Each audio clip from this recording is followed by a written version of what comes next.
J'essaye de démarrer la vidéo. C'est bon, ça va le faire. Ok, cette fois on est bon, super. Bonjour Amandine, bienvenue. Bonjour. Merci. Merci d'avoir accepté l'invitation. Merci de m'avoir invitée. Je suis très honorée. Alors, tu vas venir nous parler un peu de ton parcours aujourd'hui en lien avec la naturopathie, l'alimentation vivante. Et puis, tu reviendras d'ailleurs dans quelques semaines nous faire un atelier Oui, sur l'alimentation vivante, hein. Je me avec réjouis. Ouais. plaisir. Oui.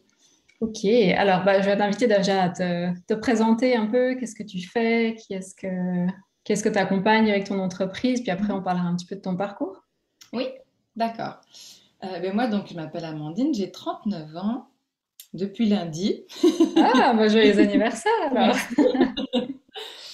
Et donc, j'ai fait une reconversion il y a quelques années pour devenir naturopathe parce que j'avais vraiment envie d'accompagner les personnes vers la santé au naturel. Et aujourd'hui, vraiment, avec mon entreprise, j'accompagne surtout les femmes qui sont fatiguées au quotidien, qui ont besoin d'être accompagnées pour trouver une méthode, ce qui leur correspond vraiment pour retrouver de la vitalité. Et pour les aider, en fait, j'ai plusieurs cordes à mon arc. Donc, il y a la naturopathie, il y a l'iridologie que j'utilise pour faire les bilans, donc avec ce que l'on peut voir dans les iris. Il y a Mhm. la libération émotionnelle avec l'EFT. C'est vraiment, enfin, c'est génial. Je sais que tu connais, toi, Mélanie. Ouais, ouais, c'est puissant. Incroyable, ouais, vraiment. Et les soins énergétiques aussi, de réalignement des chakras. Et tout ça, en fait, dans l'idée d'offrir une approche qui est vraiment multidimensionnelle, c'est-à-dire que on va aller adresser les maux du corps physique, mais aussi du mental, des émotions et des corps énergétiques. Donc, Mhm. c'est vraiment d'aller mieux dans l'ensemble de nos corps. Parce que je suis vraiment persuadée aujourd'hui que c'est important de traiter l'ensemble de notre être et pas seulement, par exemple, que le corps physique. Mhm. Ouais, c'est sûr. Ben, je te rejoins tout à fait là-dessus, hein. On a les deux cette approche, en effet, multidimensionnelle. Ouais. Ok, ben, super intéressant. Et comment est-ce que t'en es arrivé là, en fait? J'imagine que tu as découvert tout ça peut-être pour toi d'abord. Et C'est ben en souvent comme fait, ça que ça se passe. Ou pour tes enfants. c'est pour mes enfants. En fait, quand mon plus jeune avait à peu près 1 an, il a eu des petits problèmes de peau sur les pieds. Et rapidement, après avoir vu plusieurs médecins, on n'avait pas grand-chose à me proposer à part de la crème à la cortisone. Parce Mhm. que, bon, à l'époque, j'étais pas du tout dans la santé naturelle, mais je savais que la crème à cortisone pour un enfant de 1 an, ça commençait pas bien. Ouais. Et je voulais absolument trouver une alternative. Et puis, il n'y avait pas grand-chose. Et alors, je me suis dit, mais c'est pas possible qu'on me laisse sans explication. Et donc, j'ai commencé à faire des recherches jour et nuit, littéralement jour et nuit, en me Mhm. disant, je dois comprendre, c'est pas possible, il y a forcément une explication. Et en fait, je suis tombée sur tout le courant naturopathique hygiéniste, donc en fait qui favorise le retour à la santé, mais d'une façon qui est très peu interventionniste en fait. Donc beaucoup par l'alimentation, l'exercice physique, en fait de replacer son hygiène de vie. Et Mhm. c'est là que j'ai découvert l'alimentation vivante, entre autres. Et ben, j'ai plongé dedans en fait. Effectivement pour moi, parce que je pouvais pas tout changer pour mon fils comme ça du jour au lendemain, mais moi j'ai dit bah, je vais essayer sur moi.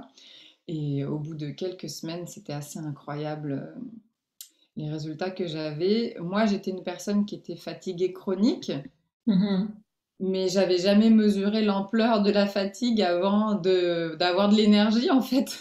Ouais, c'est souvent ça, hein, finalement. On pense que notre norme, elle est Ça, là et que bon, c'est normal d'être fatigué après les repas ou de se réveiller fatigué le matin. Puis après, on exactement, mais découvre c'est qu'il y a autre chose exactement qui est ça. possible.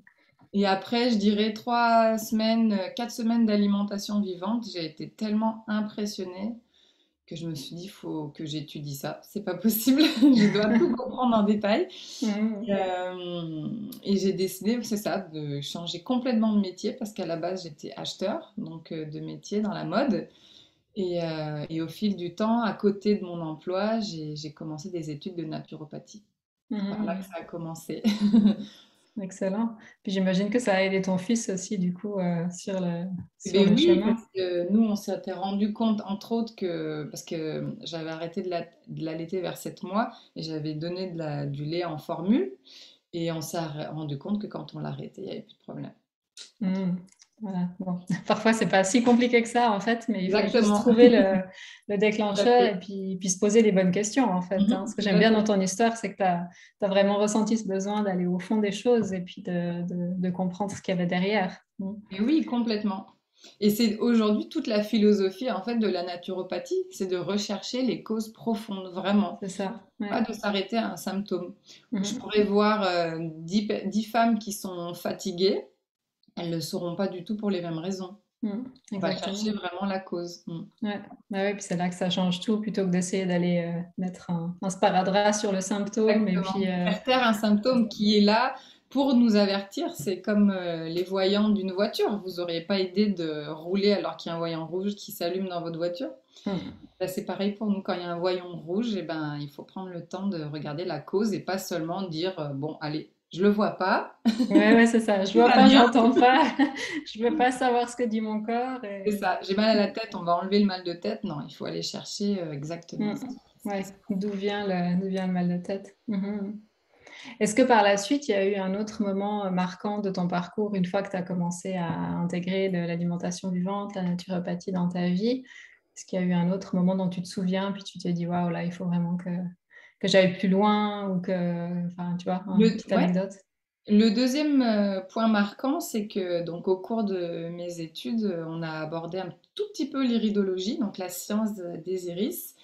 Et j'avoue que j'étais pas très convaincue. Pourtant, hein, dans la santé naturelle, du coup, ça me paraissait, ouais, je sais pas, ça me paraissait pas forcément toujours fondé, mais je connaissais pas, donc je jugeais un petit peu, tu vois. Et j'ai dit, bah, je vais aller voir un iridologue. Comme d'habitude, il faut que j'aille voir, il faut que je sache, il faut que je cherche. Et en fait, je suis ressortie de ce rendez-vous complètement chamboulée parce que il m'avait décrit de A à Z juste en regardant dans mon iris. Hmm. Ouais, vraiment. Excellent.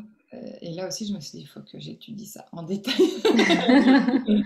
Et donc, après ça, j'ai mis en route, c'est ça, une formation sur l'iridologie qui est absolument passionnante. C'est juste incroyable le niveau de détail et de précision qu'on peut obtenir sur une personne avec une photo de ses iris. Hmm. Ouais. Donc, c'est un outil de diagnostic, en fait. Puis après, Pour tu peux moi, voir, c'est on voit hein, d'ailleurs que l'iris, la couleur des yeux, parfois change, évolue. Donc, j'imagine qu'on peut voir l'évolution des exactement. améliorations. Moi, aujourd'hui, dans mon approche, dans mes accompagnements, c'est effectivement l'une des premières choses que je vais étudier, c'est l'iris de la personne. Comme ça, on a déjà un panorama en fait global de l'état de la personne et on a déjà une idée assez précise d'où elle est. La formation que j'ai faite, en fait, elle est vraiment passionnante parce que ça n'allie pas que l'iridologie euh, du corps physique, ça adresse aussi les blocages énergétiques et émotionnels. Mhm. Et ça peut m'aider, entre autres, parmi d'autres outils, à être une porte d'entrée pour les libérations émotionnelles. Mhm. Ouais, excellent. Je me souviens que quand j'avais fait des études de naturopathie aussi, on avait touché un petit peu l'iridologie, puis j'avais pas creusé, mais après, quand tu m'en as reparlé, je me suis dit, ouais, c'est vraiment. D'ailleurs, je crois que t'as un e-book gratuit hein, sur ton site Oui, tout à pour. fait, sur mon site. Oui, Ouais, ouais, bah, je conseille c'est à tout le monde de le télécharger. Je l'avais reçu, tu m'avais envoyé, et en effet, je trouve que c'est intéressant. Il y a déjà des bases, on peut comprendre certaines choses. Tu parles des différentes couleurs des yeux, des oui, en filles fait, qui peuvent ouais. être liées.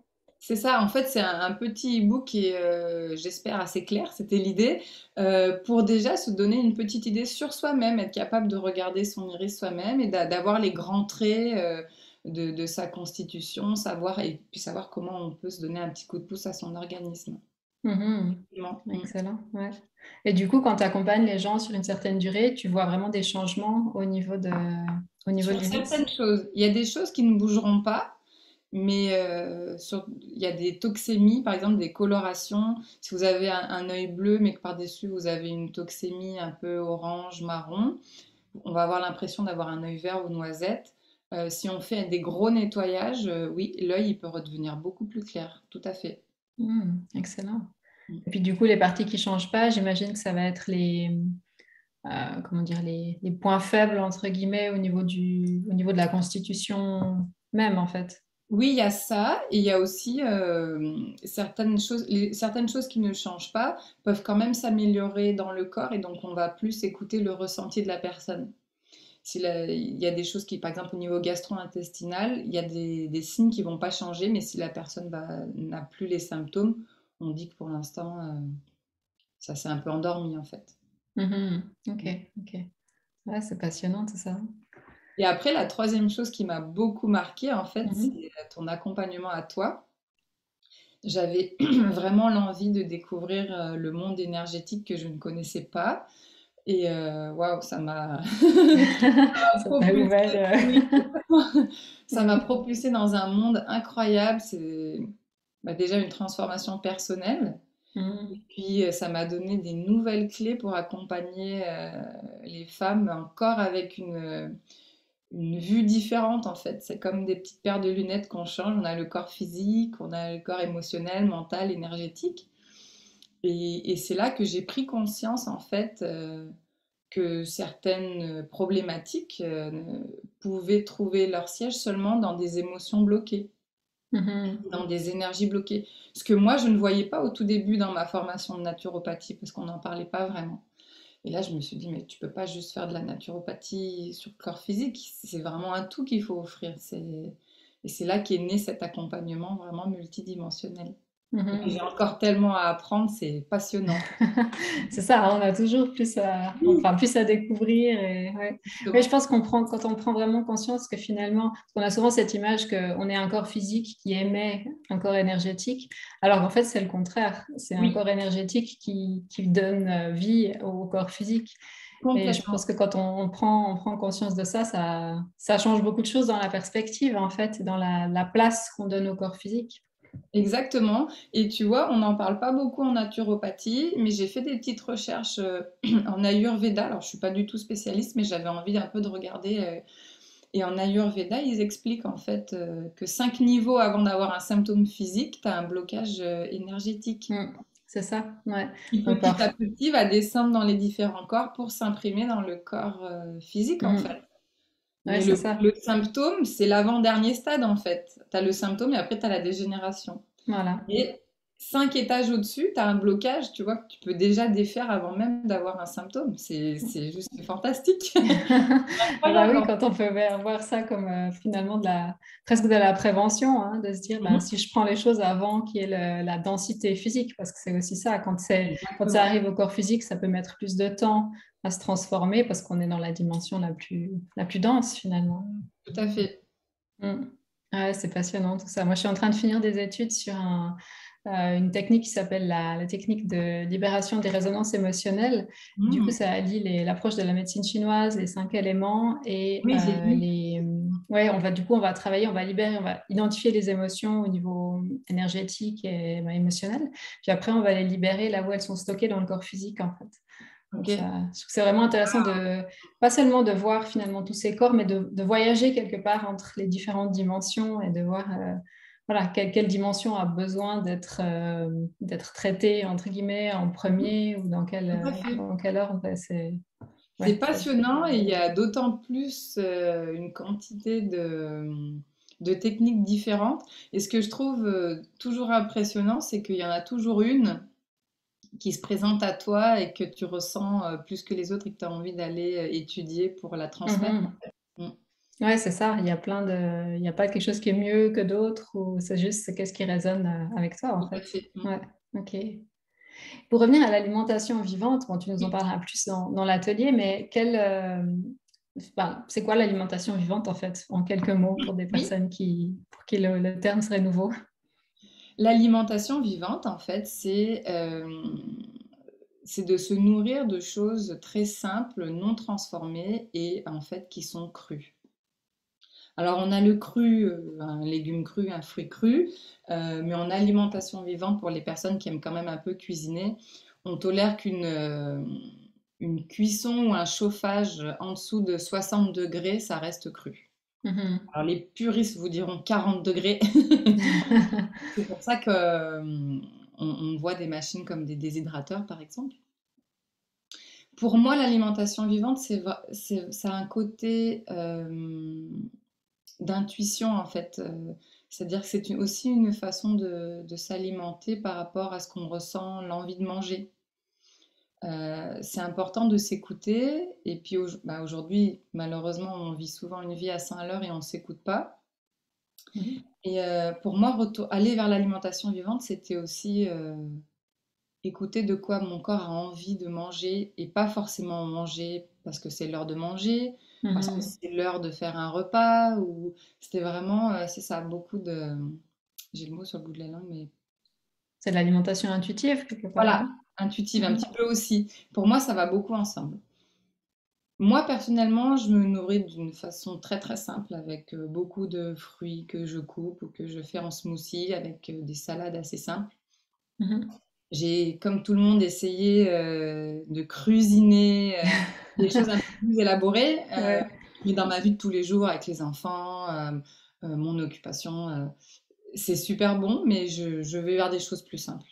Mhm. Vraiment, j'essaye que ce soit de saison le plus possible, parce que ce qui compte beaucoup dans l'alimentation vivante, en fait, c'est d'être capable de garder ses nutriments intacte au maximum. Mhm. C'est pour ça qu'on ne parle pas de cuisson en fait en alimentation vivante. C'est que un fruit, il regorge de vitamines, de minéraux, d'oligo-éléments.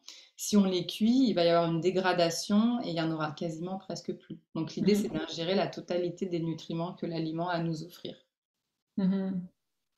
Je vais te poser la question que je suis sûre qu'on t'a déjà posée 1000 fois, c'est mais où est-ce que tu trouves tes protéines, Amandine?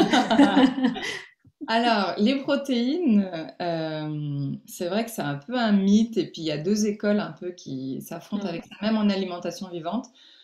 Moi, mais je pense déjà que suivant la façon dont on vit, si on est une personne légèrement active, on n'est pas un sportif de haut niveau, on n'a pas autant besoin de protéines qu'on veut nous faire dire la norme en fait. Mhm. Donc dans chaque fruit, dans chaque légume, dans chaque graine, dans chaque, il y a des protéines en fait. Ouais, c'est ça qu'on oublie souvent, hein.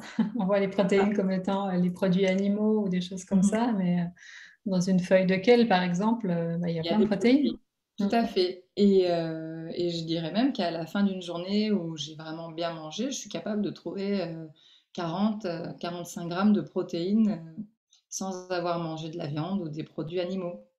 Donc, Mhm. et c'est tout à fait faisable. Mm. Ouais. Ouais, ouais. J'en parlerai dans l'atelier pour les personnes qui veulent essayer et que ça inquiète. Il y a Mhm. des aliments qui en contiennent plus que d'autres. Qui permettent de faire un palier. Parce qu'il y a aussi une habitude. Quand on mange beaucoup de protéines et qu'on commence l'alimentation vivante, parfois on va trouver qu'on a un peu faim. Mhm. Moi, je suis passée par là Ouais, aussi. moi aussi. Et en fait, on se rend compte que c'est juste une question d'habitude. On se rend compte qu'on faisait des repas beaucoup trop riches, Mhm. qu'on n'était pas en train de le digérer, mais de l'indigérer. Ah bah, j'ai tenu 4 ou 5 heures sans manger. Je suis contente parce que du coup, entre midi et 20 heures, bah, j'ai pas grignoté. Mais en fait, si on n'a pas faim après le repas de midi jusqu'à 20 heures, c'est qu'on fait un peu une indigestion, entre guillemets. C'est que le Mhm. repas était très conséquent. Donc ça, avec l'alimentation vivante, on va complètement changer son rapport à la digestion. Ouais, Et on va c'est vrai comprendre qu'on que c'est sain d'avoir faim rapidement quand on mange un aliment qui contient des sucres très simples, comme des fruits, par exemple. Et c'est Mhm. normal. Mhm. C'est ça. Souvent, on est habitué aussi à une densité, à une certaine densité dans l'alimentation. En effet, que ce soit les produits animaux ou bien les pâtes ou les choses comme ça. Mhm. On a, ouais, la densité n'est pas la même. Puis on sent que ça nous nourrit et après, on n'a pas forcément ce même ressenti en fait quand on a mangé un repas de Tout à fait. fruits ou une salade. Ouais, ouais, Et c'est un après, vrai au bout de quelques apprentissage. jours, on a l'énergie qui revient à fond. On dit, oh là là, mais comment j'ai pu manger comme ça avant? Alors, ça n'empêche, moi, je suis pas quelqu'un qui mange 100% cru. et ni végétale parce que je suis gourmande, j'aime le fromage. Mais c'est vrai que une très très très grande part de mon alimentation sera crue et végétale. Mhm. Est-ce que tu as remarqué que tes envies changent en fonction des saisons, par exemple? Oui, Ou complètement. tes envies ou tes besoins, parce que tu es plus Tout connecté à à tes fait. besoins qu'à tes envies, je pense, maintenant, avec tout le chemin que tu as Oui fait. aussi. Bah, c'est vrai qu'en hiver, je suis plus attirée vers des salades avec une sauce où il y aura comme du tahini, des choses vraiment un peu plus, des textures plus riches. Et puis en été, j'aurais juste envie de manger des fruits tout le temps. Mhm. Ouais. Vraiment tout le temps. Puis ça hydrate tellement en plus que dès qu'on remange du cuit, on se sent un peu asséché parfois, Mhm. besoin de boire beaucoup. Mais oui, ça évolue vraiment en fonction des saisons. Mhm. Et je dirais qu'aussi, bah, j'ai toujours beaucoup aimé les fruits. Mais maintenant que j'en apprécie vraiment chaque bouchée, rien que d'y penser, ça me fait une barquette de fraises, ou c'est devenu une gourmandise en fait. Et puis ça fait du Mhm. bien au corps, ça fait du bien à l'esprit aussi. Alors qu'avant, peut-être, on avait envie de craquer sur du chocolat ou tu vois. Les Mhm. gourmandises ont changé aussi. Ouais, ouais, c'est vrai. Moi, je me souviens quand, en particulier quand je vivais au Canada, hein, on a ça en commun Oui, d'avoir vécu plusieurs oui. années au Canada, les premières barquettes de myrtilles, c'était juste Ah bah oui, le summum de la gourmandise et du exactement. le luxe après l'hiver où bon, c'était quand même un peu, Plus il y compliqué, a moins ouais. de diversité, quoi, c'est sûr. Ouais. Enfin, bon, Mais il on y est avait près la des pays chance tropicaux, d'être mais proche de l'Amérique latine, ouais, donc c'est ça, vraiment ouais. du Mexique. Ouais, les Il y avait mangues beaucoup et tout. de... Ouais. Mm. Mhm. Ça Ouais. me manque les mangues, les petites mangues jaunes, là, on les trouve pas Ah, ici, hein. tellement, On les tellement, achetait par tellement. caisse de 24. Oui, oui, moi j'ai découvert ça quand j'habitais à Montréal. Après, c'est marrant parce qu'en Ontario, il y avait beaucoup moins. Mais ouais, Ah les ouais? caisses de petites mangues à Taulfo, je crois qu'elles Oui, s'appellent. c'est ça. Oh, ouais, je retournerai au Canada juste pour ça, je crois. Bon, la prochaine question que j'avais envie de te poser, c'est quoi ta grande vision pour le monde, pour l'avenir, pour ce que tu as envie de contribuer aussi? La première chose qui m'a animée, en fait, quand j'ai découvert l'alimentation vivante, la naturopathie, c'est qu'en fait, on pouvait, comment dire? On pouvait améliorer sa condition, ses symptômes, si on en avait une, soi-même, en fait, Hmm. avec des façons, des méthodes très simples. Et je me suis rapidement posé, la question de l'autonomie, en fait. Aujourd'hui, par rapport à notre santé au naturel, on n'est plus du tout autonome. On a Mhm. complètement délégué, ça, à d'autres personnes, d'autres, comment dire? Enfin, oui, c'est ça, à d'autres méthodes. Et ce qui m'anime profondément, c'est de redonner en fait, le pouvoir aux personnes, leur pouvoir intérieur et leur autonomie. Parce qu'en fait, il y a rien qui est compliqué, Mhm. c'est justement très, très simple. Et une fois que j'ai accompagné, les femmes que j'accompagne, ce qui est important pour moi, c'est que tout ce que j'ai transmis soit acquis, puis qu'elles aient plus besoin de moi après, qu'elles soient autonomes et qu'elles soient même capables de transmettre ça à leurs conjoints, à leurs enfants. Parce qu'en fait, si on prend soin de soi à la base d'une façon très simple, on va plus avoir besoin, des autres médecines, en fait. Alors, Mhm. sauf gros problème particulier, évidemment, mais je veux dire, si on fait ça en amont, Heu et juste, en fait, c'est ça, ce qui m'anime, ma vision du monde, c'est qu'on redevienne tous un peu autonomes, de notre bien-être, en toute simplicité. Mhm. Ouais, ouais, je pense que c'est un point important en effet de se rendre compte qu'en fait, ben, on a tout à l'intérieur et que c'est pas, comme tu dis, c'est pas compliqué en fait. Et Non, du coup, la médecine a sa place, je pense, en termes de médecine d'urgence, en particulier complètement. s'il y a un Mmh. accident, s'il y a des choses comme ça. Tout à Mais fait. après, on n'est pas dépendant ben, des médicaments ou des professionnels de la santé à l'extérieur. Oui, oui, complètement. Sauf qu'il faut avoir cette démarche, avant, en fait, un peu entre guillemets, «en prévention». C'est un mode de vie, donc en prévention, c'est peut-être pas le terme exact. Mhm. Mais si on change son hygiène de vie dès aujourd'hui, et qu'on va vers une alimentation, majoritairement végétale, je dis majoritairement parce qu'il ne faut pas être extrémiste, en tout cas de mon point de vue à moi, Mhm. qu'on on a une activité physique, qu'on prend le soleil modérément, bah, en fait, il y a beaucoup de choses qui n'arriveront pas et ça va être que du bonheur, en fait. Mhm. Et puis la deuxième chose aussi qui me tient beaucoup à cœur, c'est de pouvoir montrer en fait on peut sortir de notre monde qui est un petit peu de consommation. L'alimentation vivante, moi, elle m'a aussi donné envie de faire mon potager, d'aller récolter mes propres fruits ou légumes chez les producteurs qui le permettent, se rapprocher de la terre en fait. Mhm. Parce que je pense qu'en ce moment, on perd un peu parfois la mesure de ce que c'est de vivre simplement. Et on délègue en fait notre pouvoir de consommation en pensant qu'on doit faire telle chose ou telle chose. Alors qu'encore une fois, c'est extrêmement simple. Mhm. Ouais, c'est vrai. Ça permet aussi de reprendre ce contact, enfin, de reprendre conscience que finalement, bah, on fait partie d'un tout, hein. Quand on commence à faire pousser ses propres légumes ou, comme tu dis, aller chez bah, ne serait-ce qu'au marché ou aller chez les producteurs, on se rend compte à quel point déjà, c'est pas toutes les étapes qu'il y a, hein.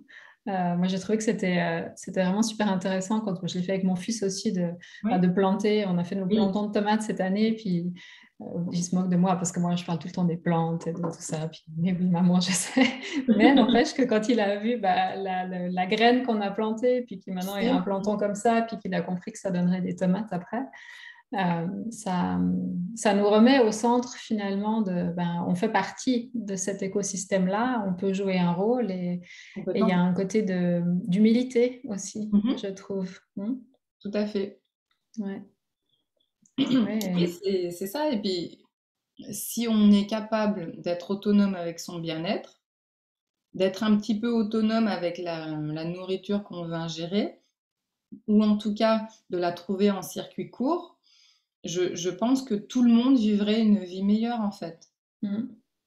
On n'aurait plus forcément besoin d'énormes multinationales, on faire venir des fruits de l'autre bout de la planète. On a un peu perdu, c'est ça, ce côté tissu local, et je trouve ça vraiment dommage aussi. Mhm. Tout à fait. Ouais.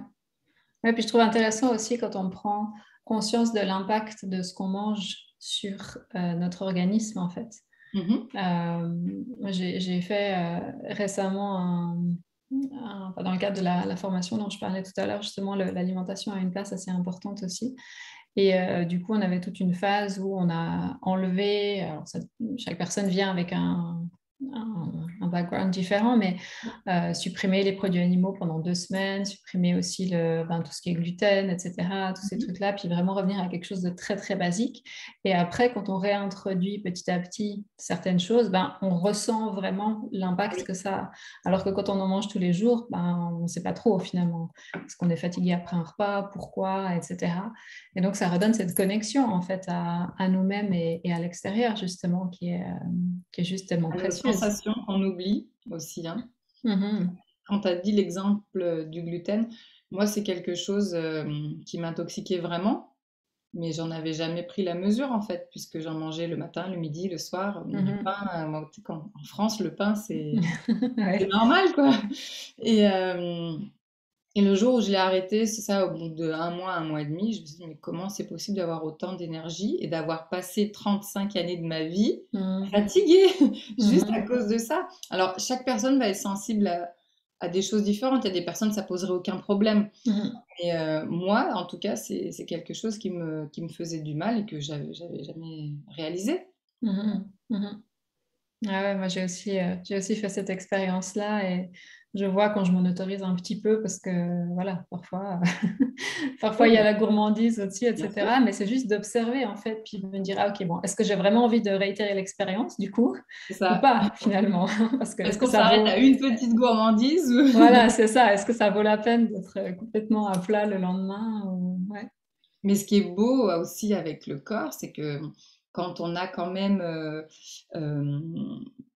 l'alimentation depuis plusieurs mois, qu'on a un peu nettoyé son corps, c'est que du coup, on peut s'autoriser comme ça des petits à côté. Moi, du gluten, j'en mange encore de temps en temps, sans que ce soit la catastrophe non plus, parce que le Mhm. corps, il va être plus apte à le digérer une fois qu'il a été un peu nettoyé qu'avant, Mhm. quand on était comme vraiment trop intoxiqué, entre guillemets.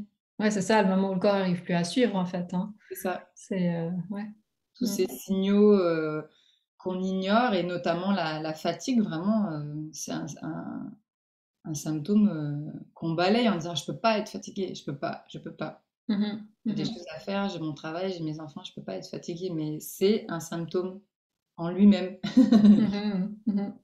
Est-ce que les femmes qui viennent te voir, elles viennent vers toi justement parce qu'elles ont identifié qu'elles étaient fatiguées et puis qu'elles voulaient transformer ça, ou bien est-ce qu'elles viennent plutôt pour d'autres types de symptômes? Majoritairement pour de la fatigue, et après les causes vont être diverses et variées.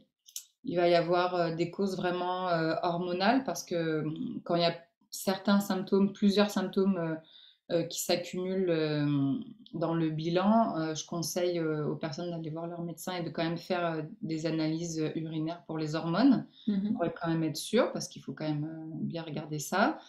Et sinon, ça peut être de l'alimentation, ça peut être du stress qu'on n'arrive pas à gérer, des problèmes de sommeil. Après, c'est ça, c'est très large le spectre de causes en fait. Mais oui, en Mhm. général, elles ont identifié la fatigue.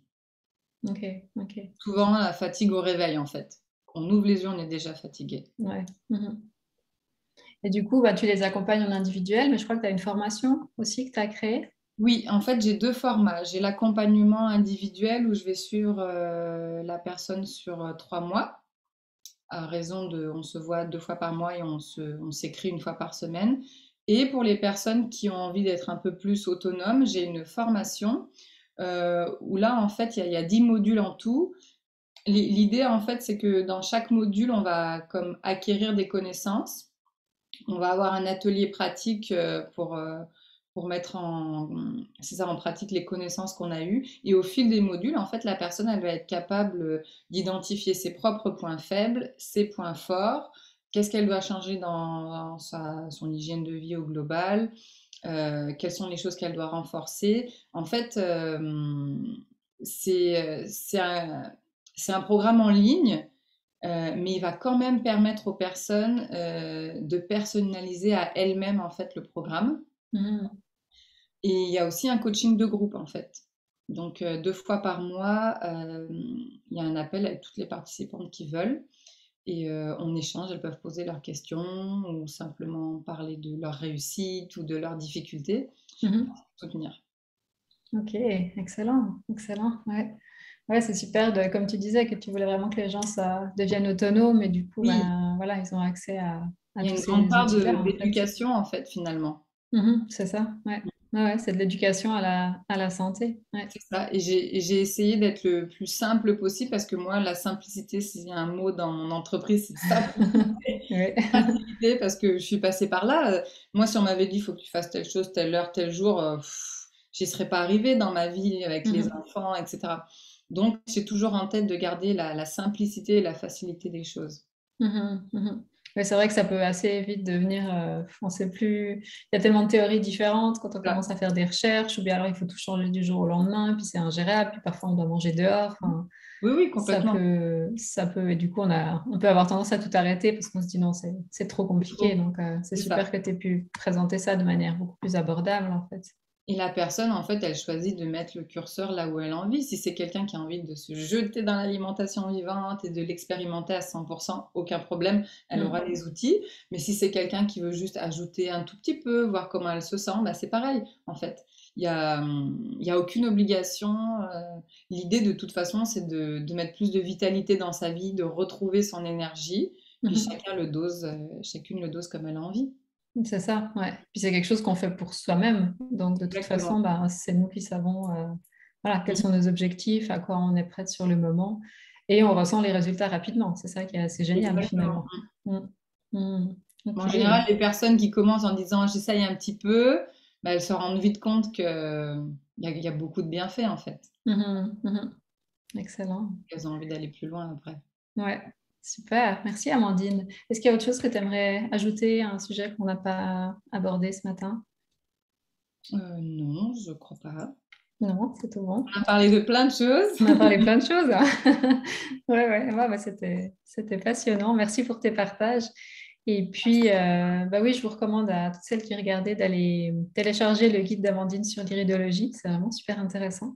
Mhm. Et puis, je sais que sur Instagram aussi, tu partages beaucoup de choses. Tu partages des Oui, recettes aussi. Donc, voilà, ça Amandine, m'intéresse. tiré bas, irido, tiré bas, naturopathe. Tu pourras poster sous la Ouais, vidéo dans la communauté les liens, comme ça on te pas de trouve problème. Ouais, facilement. je ferai ça. Ok, Bah, excellent. Bah, merci, merci beaucoup. merci aux personnes présentes et au plaisir d'échanger avec vous. Si vous avez des questions, n'hésitez pas. Mhm. Et Et je puis vous on se retrouve dans retrouve, 2 semaines. oui, dans 2 semaines pour Oui, l'atelier. Absolument. Ouais. un atelier pour mettre plus de vivant dans son quotidien, dans son assiette, mais pas que dans son assiette. Ah, pas que l'alimentation Non, physique, pas hein. que C'est vrai que l'alimentation. l'alimentation, c'est quelque chose de... On parle d'alimentation, on pense à ce qu'on met dans la bouche, mais en fait, on se nourrit de d'autres choses aussi. Exactement. Et Mm. on en parlera justement. Mm. Ok, excellent. Bah, je me réjouis. Merci beaucoup, Ouais. Amandine. Merci à toi et merci à toutes celles qui sont là aujourd'hui. Bonne journée à toutes. Bonne Au journée. revoir. Bye bye.